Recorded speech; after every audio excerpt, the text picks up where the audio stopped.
Audio on demand from Vision Christian Media. History Makers with Matt Prater. Coming off of drugs, you're going to have emotional problems, but I kept chasing after God. And he's using this vehicle to bring people out of that dark into the light. And I went forward and I knelt at the front, and it was a radical conversion experience. And that's where the big change happened, and that's where we decided we're going to use our music for God, we're going to change our songs. When I was about 25-year-old, I was busted and into jail, and it was there that I came to the Lord. History Makers with Matt Prater. Hi and welcome to History Makers. I'm Matt Prater. Today our guest host is Grace Buckman. Today we're chatting with Hannah Pettefer, a small business owner and author of Open Hands. And today we're going to hear more about her story, how she came to know Jesus and her ministry as well. So welcome to History Makers, Hannah. I'm so glad to be here, Grace. Thank you. So excited to have you. And first of all, Hannah, can you tell me a little bit about your background? So where were you born and raised?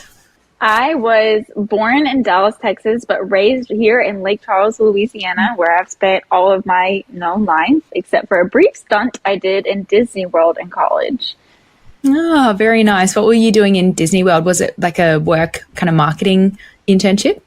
No, I did the Disney College program, so I worked in Magic Kingdom for the fall semester, and it was probably the best time of my life, but there's been a lot of other good times too. Yeah, that's awesome. And so obviously, so you grew up, I imagine, around lots of family, and what was it like for you growing up as a kid? Did you grow up in church, or was that something that you came to a bit later on in life? I am really blessed to have two parents who love the Lord, and so I grew up not only in church, but as a pastor's daughter. So I'm a PK, preacher's kid. My dad actually, when I was in middle school, started his own church. And so we had a church plant that met in our home and then met in a local coffee shop. And that's my cat. And he, after a couple of years, decided that it wasn't healthy for our family to have a church at this point. And so we started going to a different church in which I have found great community and a healthy family. And I'm very happy to be there. Yeah, incredible. I love that. It's like the beauty of being able to grow up in the church with two parents who just love the Lord and really seeing how that impacts your life moving forward. And yeah, so I guess in terms of growing up, so you would have gone through school, through university and work. Were you able to maintain your faith throughout that? Sounds like you had a beautiful community around you. What did that look like for you growing up as well? Oh, community was hard for me growing up, but I got saved at the age of 5. I understood the gospel miraculously. I do think it's kind of uncommon for a 5-year-old to really get it, but I remember not only getting it, but realizing that this was going to change the rest of my life and everything about me was going to be about Jesus. And so from the age of 5 on, I wouldn't consider it like a roller coaster, but like a slow hike, you know? Tedious at times, sometimes it's flat, but it's always going up, and the Lord has been really faithful in my life. There's been seasons of loneliness, there's been seasons of unsure of how the Lord is going to provide, and there's been seasons of joy beyond belief. And I do think the church has been a part of that, but particularly the church plant years and my kind of early high school years, I didn't really have any friends in the church. I was homeschooled. And so that made it a little bit more challenging. And the Lord helped me to rely on Him, I guess, as opposed to other people. And then later in life, He gave me beautiful community and strong friendships and a healthy relationship with the church, which I think has made me appreciate it even more. I actually love that, because I think sometimes, at the start of our life and while community is fantastic, for you really to be able to have that time and that space for you to grow a lot closer in intimacy with the Lord and Him really teaching you, I think that's a hugely strong foundation that then, just like when you said, as you do start to get more community and Christian friends, then you can build off that foundation instead of having to do it in reverse, because I think it can be a little bit harder sometimes later in life, really wrestling in those seasons of, yes, the joyful, happy times, but also the times where you've got death in friends or family, or struggles with work or marriage or ministry. So I love that has been a part of your story as well. And so now what do you love to do? So are you still involved in your church? And I know we'll chat more about your ministry too, but what's God teaching you? How do you love to serve Him at the moment? I have a kind of interesting, flexible life.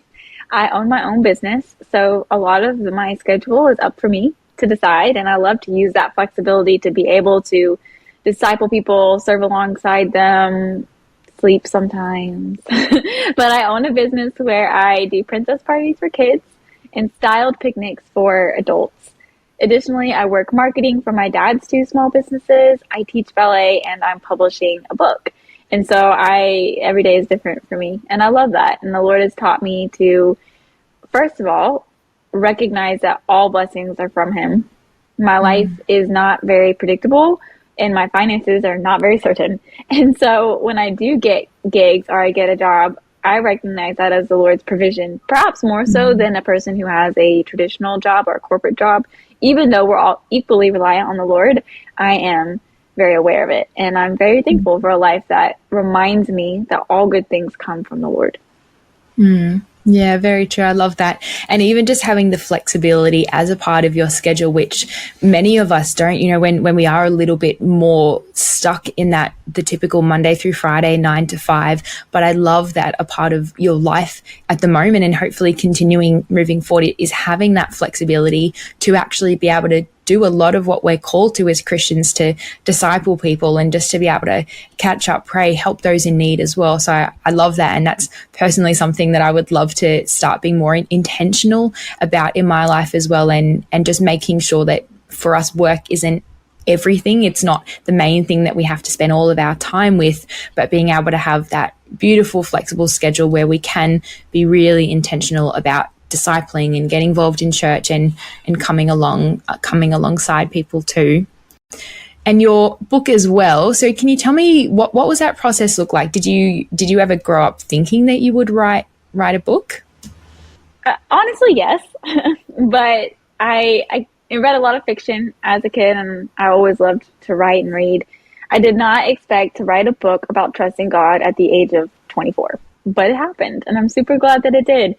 What was really interesting about the book is that I actually think it was an accident. And not an accident. There are no accidents with the Lord. But it's not like I sat down and wrote and thought, I'm writing a book today. The Lord just gave me so many words and then cleared my schedule, aka I got no gigs and had no money.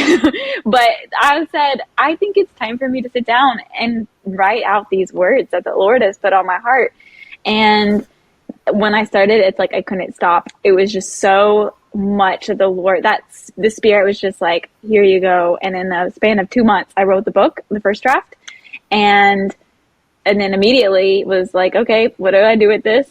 And then soon enough was connected with the publisher, and then it has been harder to edit it than to write it, I think. But I'm amazed by the Lord, because He threw such a surprise for me there. But not only did I need to hear those words, but I firmly believe that other people do as well. And so I'm really anticipating the Lord's work continued through Open Hands and the people that will read it, and how even I need to read my own words to remember what the Lord taught me. Yeah, definitely. And I know a big portion of your book is, of course, talking about kind of having our plans in open hands with the Lord. But what does that look like for you practically in your life? Have there been particular situations or stories, things that He's taught you that really informed that book as well? So keeping your plans in open hands, I think, is this delicate balance between wanting something, like we're not just dropping things because they're hard or because we want them. And so I'm a big believer that we are in this world, and we're not supposed to always divide the sacred and the secular.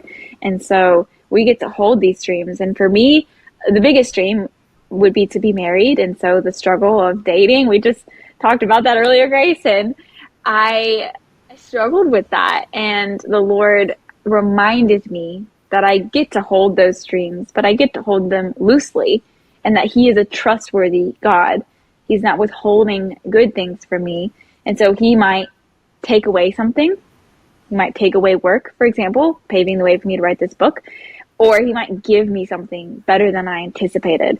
He might give me a book that I did not know was coming. And so I think even the very book itself proves its own point. And the editing process of the book, this is kind of a behind the scenes, there was a particular relationship that I was having trouble getting over, and it spurred the writing of the book. And then after I wrote the book, it continued to be messy in ways that I would have never anticipated. And because of what the Lord taught me, I was able to face those issues and not only handle them for myself, but guide everyone else in the situation to handle it in a way that honored the Lord. And so I was really encouraged how the Lord equipped me to not only handle my own mess, but then guide other people to trust him in messy situations. That's the beauty of just being able to trust the Lord in the situations that he brings us through. Because I think sometimes we can be so just adverse to any situations that are hard, that make us uncomfortable. And whether it is with kind of navigating singleness or things that happen in work, in ministry, but really just being able to trust God with that and knowing that in the good seasons and the bad seasons, he's always with us and he'll always turn it and use it for his glory, which is exactly what you've seen, not only in the book, but just how you can speak about it, whether it's on podcasts like we did earlier today, or just being able to speak to other women around you as you're discipling and just really sharing that. I love that that's a big part of your journey as well. And it sounds like there'll potentially be other books in the future as well about the different things that the Lord is teaching you, whether it is then in that kind of marriage season that you have and yeah, just being able to see where God takes you from here as well will be such a blessing. So do you, I guess, in terms of your like day-to-day ministry and discipleship, is Christian dating, is that something that is really on your heart and you'd love sharing about, or any particular areas that you love just to talk about people with and how God has impacted your life in that? I think because the Lord brought me through such a long season of loneliness and had me puzzle out what community and then also relationships mean, that is the thing I'm most passionate about. Christian dating, yes, but also Christian friendships. How to be friends with people in different stages of life than you. What does it look like to be walking alongside the church? How can you be committed to the local church?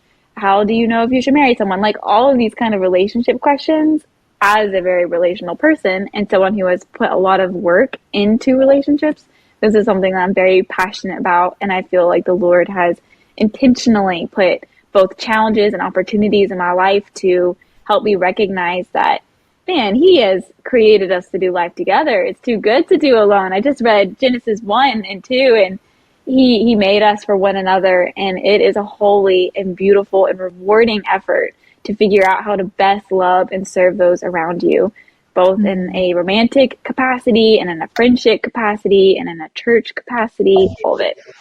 That's good and encouraging. And yeah, I love that there's so many different facets of Christian relationships and how to navigate it. So yeah, I love that is something that God has really been teaching you. And for anyone who is keen to see the book when it comes out, but also just hear more about you, your ministry, what you're doing, can you tell me where people can find all of that as well? I would be honored if you would follow me at Princess Hannah Writes. I actually have friends that I only know through Instagram. So don't be afraid to send me a DM. If something I said resonated with you, I would love to know. Send me a message. And you can look at my website, GraceIn, which is GRACEIN, everything.com. You'll be able to see links for my books, whether it's pre-order or if it's available by the time you listen to this, as well as blog posts and any other paraphernalia that I have going on. Perfect. Well, Hannah, it has been such a pleasure just getting to hear more about your story and your ministry. And I reckon you're a history maker and definitely keen, especially for when the book comes out and just to see all that God does through your life. So appreciate you coming on History Makers today and looking forward to seeing where God takes it from here. Thank you very much, Grace. Let's keep those plans in open hands. If you'd like to hear this conversation again, listen online anytime at historymakersradio.com. There you'll also find links to all of our social media channels, and you can subscribe to our iTunes podcast. History Makers is a faith-based ministry, and we want to thank everyone for their generous support. If you've got a suggestion of anyone we should interview, send us an email, info@historymakersradio.com. God bless. I'm Matt Prater, and my challenge to you now is to go and make history.